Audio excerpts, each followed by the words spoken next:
Bonjour à tous, bienvenue dans cette nouvelle vidéo. Aujourd'hui, je vous présente le Fortitude de chez O-Knife.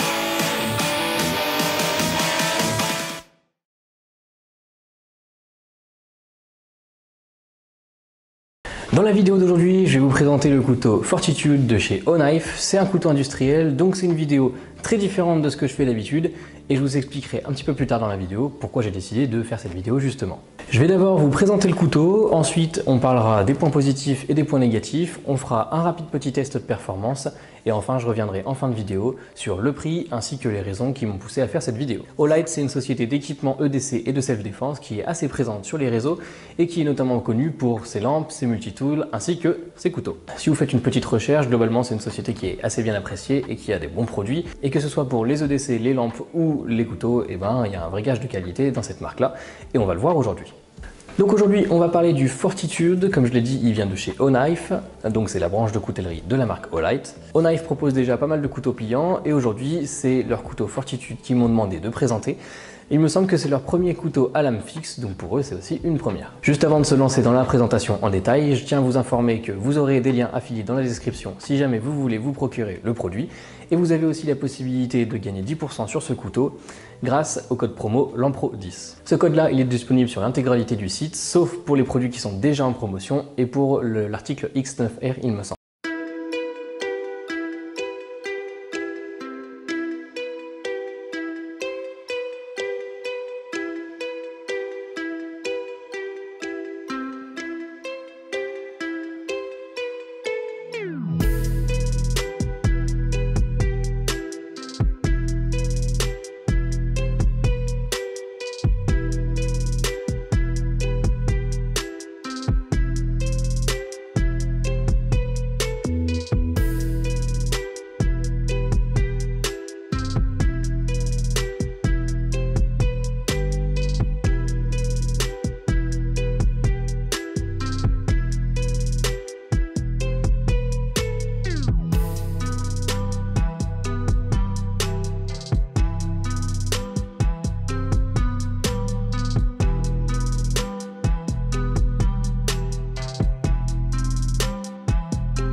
Voilà comment se présente le packaging du couteau. On a une boîte qui est blanche assez sobre avec le design du couteau, les matériaux qui sont utilisés, le poids et bien sûr le nom et les logos.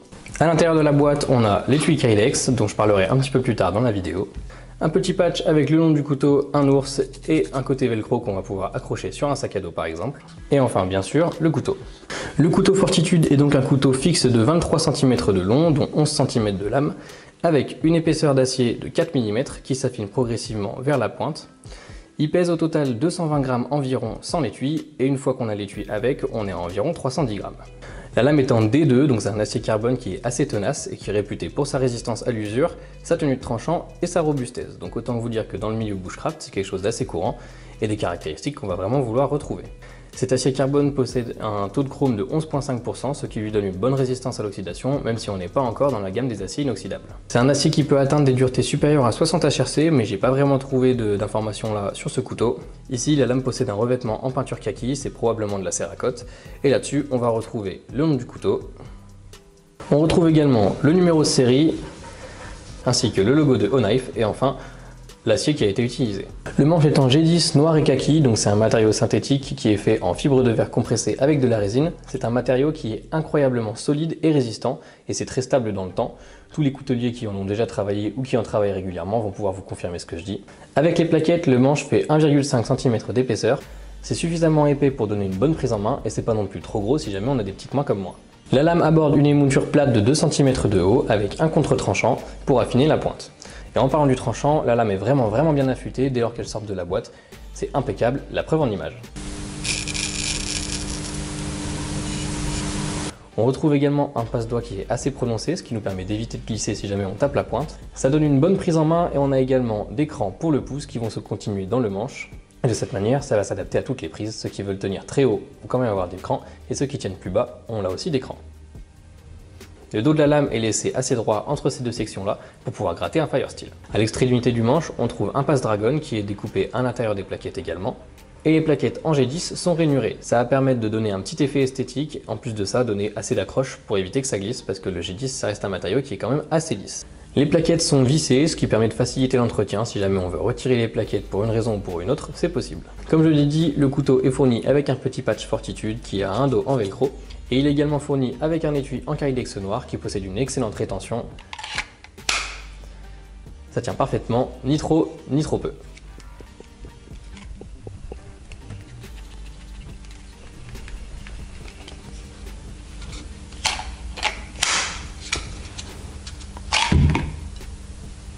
Pour l'étui, je dois admettre que je suis agréablement surpris puisqu'on a une très belle finition là aussi sur les tranches. Les bords ne sont pas à vif, les angles sont arrondis et la visserie est globalement de bonne qualité.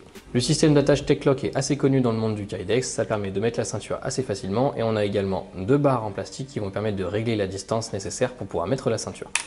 Une fois que c'est verrouillé, on peut verrouiller définitivement l'étui et là, ça peut plus s'enlever de la ceinture. Pour ce qui est des finitions, j'ai rien à redire en termes de qualité et d'attention aux détails. Tout est bien ébavuré, tout est bien poli, on voit pas les traces d'usinage sur la lame à travers le revêtement et les plaquettes sont parfaitement à fleur avec le reste de la semelle. Les crans pour le push sont bien là, bien présents et ils sont pas blessants pour autant. Et le G10 est poncé suffisamment pour être assez lisse, mais pas trop pour garder un petit côté rugueux et comme ça il glisse pas trop. Parlons un peu de l'utilisation du couteau. Compte tenu de sa forme et de son gabarit, ce couteau c'est un couteau d'extérieur pour les amateurs de bivouac, de randonnée, de bushcraft, pour tous ceux qui vont vouloir s'amuser en extérieur avec un outil assez compétent. L'acier est relativement épais, ça fait quand même 4 mm, c'est du D2 donc c'est robuste et c'est résistant, et donc il va pouvoir servir à toutes les tâches classiques dans ce domaine d'activité. On va pouvoir tailler, on va pouvoir couper, on va pouvoir creuser un peu avec la pointe, on va pouvoir fendre des brindilles, faire des favor sticks, et on peut également allumer un feu et pourquoi pas préparer à manger sur le terrain. Bien sûr, c'est pas un pied de biche ni une hache, et même si je pense qu'il a quand même le gabarit pour s'attaquer à des projets conséquents, c'est pas l'outil que je choisirais pour abattre un arbre. Maintenant, niveau performance, voyons ce que ça donne.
Au niveau du prix, c'est un couteau qui est disponible à un petit peu moins de 110 €. Ce qui m'amène tout de suite au premier point fort de ce couteau, c'est quand même un bon rapport qualité-prix. Les matériaux qui sont utilisés, c'est de la bonne qualité, l'acier est bon, le G10 c'est un matériau qui est très résistant, très durable et très solide. Donc globalement pour les matériaux, c'est quand même bien adapté à un usage intensif en extérieur. Les finitions sont bonnes, la prise en main est très bonne aussi, et que ce soit sur l'étui ou le couteau, les détails n'ont pas été négligés, et ça c'est quand même des bons points. Donc à mon avis, pour ce qui est du rapport qualité-prix, on est plutôt gagnant là-dessus. En plus de ça, compte tenu des matériaux qui sont utilisés, on a quand même une très bonne durabilité sur ce couteau, surtout qu'il est garanti à vie du moment qu'on l'utilise normalement. Un autre point que j'ai bien apprécié, c'est que le couteau il est parfaitement utilisable et serviable dès lors qu'on le sort de la boîte, il est bien affûté. Ça n'a pas toujours été le cas pour tous les couteaux que j'ai eu. Et on a aussi un casse-goutte qui est vraiment pratique pour faciliter l'affûtage. Ça c'est aussi important de le noter. Le petit patch, c'est un goodie qui est sympa, même si personnellement je pense que j'aurais préféré avoir en porte-clés, tout simplement parce que le sac à dos que j'ai, il n'a pas de patch velcro, donc du coup je ne vais pas pouvoir m'en servir. C'est dommage, mais bon, enfin, c'est pas très grave. La texture du G10, c'est quand même un vrai plus pour ce manche-là, parce que le G10, ça reste un matériau qui est glissant. Les petites rainures, d'une part, ça va permettre de créer des petites vallées qui vont pouvoir jouer avec le motif du G10, donc finalement, c'est assez esthétique, mais surtout, ça va permettre de donner pas mal d'accroches, et ça, c'est assez intéressant. J'en ai déjà parlé, mais je trouve que le G10 il est bien poncé sans être trop poncé pour ce type de couteau là. Le G10, une fois que c'est mouillé, c'est assez glissant. Là, on a quand même une surface qui reste un petit peu rugueuse et là, c'est aussi pratique pour éviter qu'on glisse encore une fois. Globalement, c'est un outil qu'on prend très vite en main. Sa taille est classique, on va dire. C'est un bon utilitaire. Il n'est pas trop lourd et donc finalement, il va pouvoir s'attaquer à toutes les tâches. Il n'est pas trop petit pour quelque chose où il faudrait forcer un petit peu et il n'est pas trop gros pour quelque chose où on voudrait être assez délicat. Et pour être tout à fait avec vous, je suis quand même assez content du couteau pour faire en sorte qu'il ait remplacé mon couteau industriel que j'avais dans ma petite pochette de survie entre guillemets. J'ai un sac à dos dans lequel je mets tout ce dont j'ai besoin si jamais je pars en extérieur et dedans j'avais plusieurs couteaux industriels. J'utilise surtout des couteaux industriels pour ce genre d'usage parce que si jamais je les perds ou je les abîme, bah c'est pas grave, c'est des industriels. Sauf que ceux que j'avais jusqu'à maintenant, ils coûtaient pas très cher et ils étaient donc pas très performants puisque j'ai jamais eu trop envie de mettre de l'argent dans un couteau industriel. Celui-là, c'est mon premier industriel de qualité, mon premier industriel qui coûte quand même plusieurs dizaines d'euros. Et en termes de qualité, c'est vrai qu'il n'y a quand même pas photo. Là-dessus, c'est un couteau où réellement j'ai confiance en lui, c'est pour ça que je le mets dans ma petite pochette de survie. Si jamais j'en ai besoin, si jamais je dois miser ma vie sur un couteau, et je préfère que ce soit sur celui-là plutôt que sur un des petits industriels tout pourris que j'avais avant dans ma pochette. Et donc globalement, c'est pour ça que je vous le recommande, parce que je trouve que c'est un couteau qui est pratique, qui est serviable, qui est efficace et sur lequel on peut vraiment avoir confiance. En plus de ça, il a un excellent rapport qualité-prix, donc finalement tout le monde est gagnant. Avec celui-là, on est sûr qu'il ne va pas nous casser entre les doigts au moment où on en aura le plus besoin.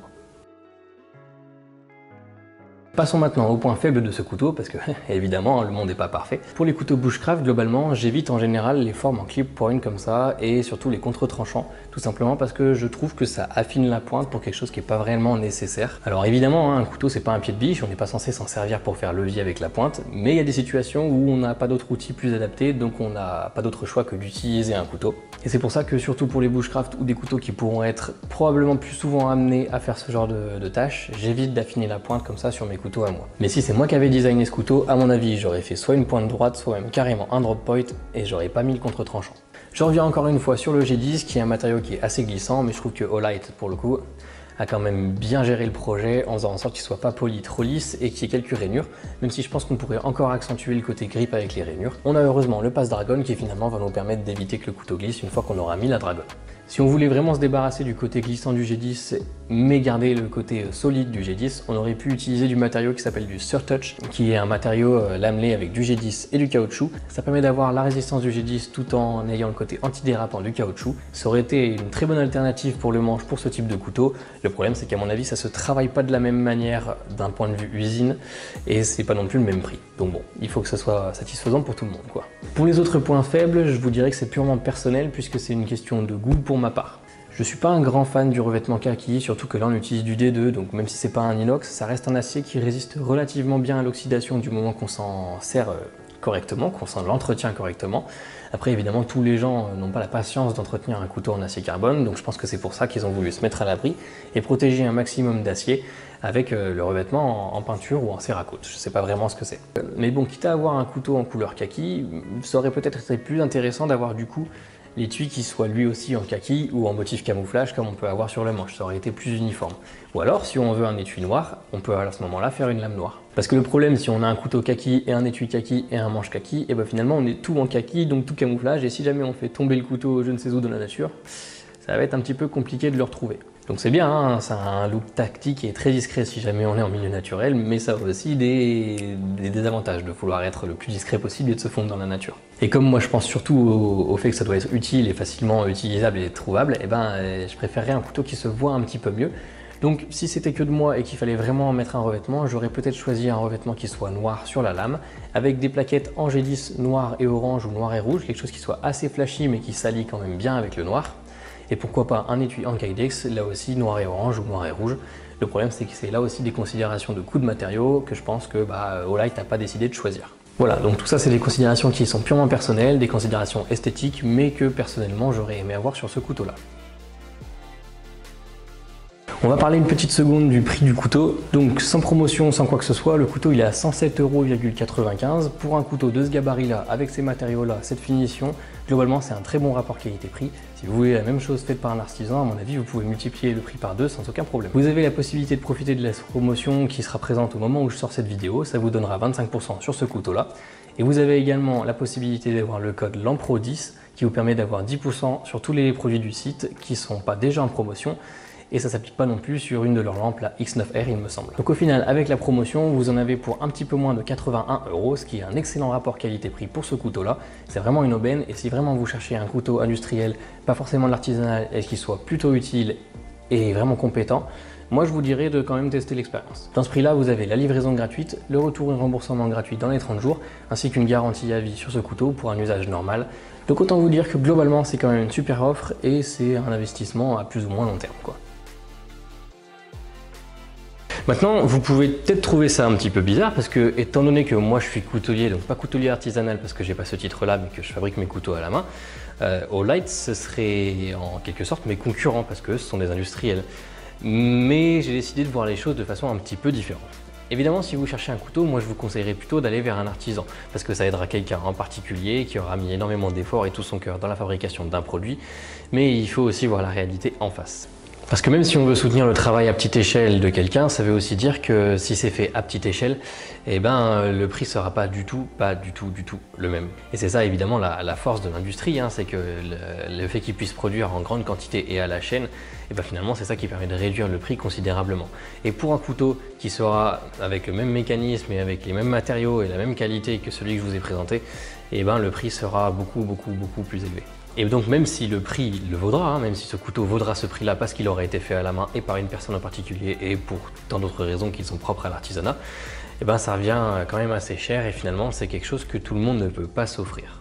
Et en plus de ça, il ne faut pas oublier que moi je vois souvent des gens qui renoncent à acheter un couteau soit parce qu'il est trop cher pour ensuite être utilisé, soit parce qu'ils le trouvent trop beau pour ensuite être utilisé. En fait ils ont peur de l'abîmer ou de le perdre et c'est assez correct, hein, ça se comprend comme façon de penser parce que quand on met beaucoup d'argent dans quelque chose, on a envie d'en prendre soin et si jamais on l'abîme dès la première utilisation, et par abîmer j'entends simplement une petite rayure due à l'usage normal du couteau, ou qu'on le perd, et ben ça va quand même être beaucoup plus difficile à digérer si jamais c'est un couteau qu'on a payé très cher et que c'est un couteau d'artisan qui a été fait spécialement pour nous. Et il ne faut pas non plus oublier que la garantie qu'on peut avoir sur ce modèle-là en industrie, un industriel, et ben on ne peut pas forcément l'avoir sur un couteau. L'avantage que vont avoir les industriels, c'est que si jamais il y a une pièce qui casse, on va pouvoir facilement refaire exactement, avoir exactement la même tirée d'un autre lot, alors que chez un artisan, une fois que la lame ou le ressort a cassé ou que les plaqués ont cassé, bah, c'est beaucoup plus compliqué de pouvoir remplacer ces pièces-là. Donc finalement, pour les gens qui cherchent avant tout un outil qui soit de bonne qualité, avec des bons matériaux, qui soit fiable, qu'on est sûr qu'il ne va pas nous claquer entre les mains dans un moment inopportun, et bien finalement, les industriels, ça peut être un bon choix parce que c'est des gens qui ne vont pas forcément mettre l'accent sur le fait d'avoir un couteau artisanal fait main spécialement pour nous, qui est vraiment unique. Si avant tout vous cherchez un outil qui soit pratique avec un excellent rapport qualité-prix, et ben oui, les couteaux industriels, ça peut être un bon choix. Et c'est là que finalement, ça sert à rien de se taper dessus entre les couteliers qui font des couteaux à la main et les grands géants industriels, c'est que tout simplement, je pense qu'on n'a pas du tout la même cible d'action, on n'a pas du tout le même public, on ne vise pas les mêmes personnes. D'un côté, quand on va acheter de l'artisanal, on va chercher le produit unique et le fait de vouloir rechercher le travail d'un artisan en particulier, alors que pour industriel, je pense que c'est avant tout le rapport qualité-prix et la praticité du couteau qui vont jouer. Donc c'est pour ça que Olight, finalement, je les considère pas comme des concurrents, mais plutôt comme des partenaires. C'est un peu comme quand je vous recommande des abrasifs que j'utilise avec prix abrasif, ou que je vous mets des liens Amazon dans la description. Tout ça, c'est des choses que j'utilise et je suis assez confiant pour vous les recommander, parce que je sais que c'est efficace et que moi je m'en sers. Et bien avec Olight c'est pareil. Si vous n'avez pas les moyens de vous acheter un couteau artisanal, alors autant que je puisse vous rediriger vers un couteau qui soit industriel et en lequel j'ai relativement confiance. Maintenant, il y a probablement des gens qui vont remettre en cause mon objectivité dans cette vidéo et c'est normal, c'est légitime, hein, parce qu'effectivement j'ai un partenariat avec Olight et les liens que je vous ai postés, c'est un lien affilié. Autrement dit, ça ne va pas changer le montant total de votre panier si jamais vous achetez le couteau via ce lien, mais il y a un petit pourcentage de ce que vous achetez ou du prix que vous dépensez dépensé qui va me revenir. Donc pour vous, ça vous coûte pas plus cher et ça vous coûte même moins cher parce qu'il y a le code promo. Mais pour moi, ça me rapporte un petit peu d'argent. Et finalement, ça revient un petit peu comme les liens Amazon ou les liens chez Prix Abrasif que je poste dans la description. C'est exactement le même fonctionnement. J'ai un petit pourcentage sur le prix, sur le montant que vous dépensez. Et plutôt que de voir ça comme un biais, il faut voir ça comme votre petite pierre à l'édifice, votre soutien que vous pouvez apporter au développement de la chaîne, puisque ça passe énormément de temps et d'énergie à réaliser ces vidéos. Parce qu'après tout, pour vous, ça change strictement rien et pour moi, c'est quand même un soutien qui est non négligeable et qui me permet d'investir dans du matériel ou dans des consommables pour la coutellerie. Donc ça m'aide beaucoup. Et par ailleurs, tout ce que je vous recommande dans la description, tout ce pourquoi je vous donne des liens, c'est toujours des produits que j'ai testés, que j'ai utilisés et parfois même que j'utilise dans presque toutes mes vidéos. Pour les abrasifs, vous me voyez utiliser dans toutes les vidéos. Pour les liens de produits Amazon, c'est aussi des choses que j'utilise régulièrement. Et là, le couteau de chez Olight, eh ben, c'est un couteau que je me suis mis à utiliser régulièrement. Donc c'est des produits que j'utilise pour de vrai, que j'apprécie pour de vrai, sinon je vous les donnerai pas.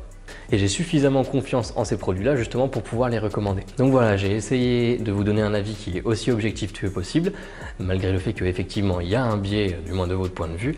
Le problème, c'est que là, c'est un couteau qui est tout neuf, donc vous n'allez pas trouver beaucoup d'autres avis que cette vidéo-là, du moins dans les premiers temps. Pour d'autres couteaux, je vous aurais tout simplement dit de croiser les sources, regardez ce qu'il y a sur les forums, dans la section commentaires sous la vente du couteau ou sous d'autres vidéos. Là, le problème, c'est que je peux pas vous dire ça parce qu'effectivement, je pense qu'il y a encore très peu d'informations là-dessus sur ce couteau. Mais d'un autre côté, vous pouvez toujours aller voir les commentaires sur Olight, que ce soit pour leur lampe, pour leur multitool, pour les couteaux, les autres couteaux de leur fabrication. Globalement, c'est des produits qui sont très bien et qui ont de très bons retours. Et évidemment, ce couteau-là, il fait pas exception à la règle. Si la société le sort, c'est aussi qu'elle a confiance en ce produit et sur le fait que il va pouvoir être efficace et donc pouvoir se vendre. Sinon, elle ne me demanderait même pas de faire la promotion si elle savait que le produit était mauvais. Voilà, c'est donc la fin de cette vidéo. J'espère que celle-ci vous aura plu. N'oubliez pas encore une fois que vous avez tous les liens dans la description ainsi qu'un code promo pour pouvoir acheter ce couteau si jamais il vous plaît. Je vous conseille aussi de garder l'œil ouvert parce que Olight a souvent des promotions qui permettent encore une fois de réduire le prix et ce serait dommage de passer à côté si jamais vous voulez vous fournir un de leurs produits. Moi, je vous dis à la prochaine dans une future vidéo et d'ici là, portez-vous bien. Salut!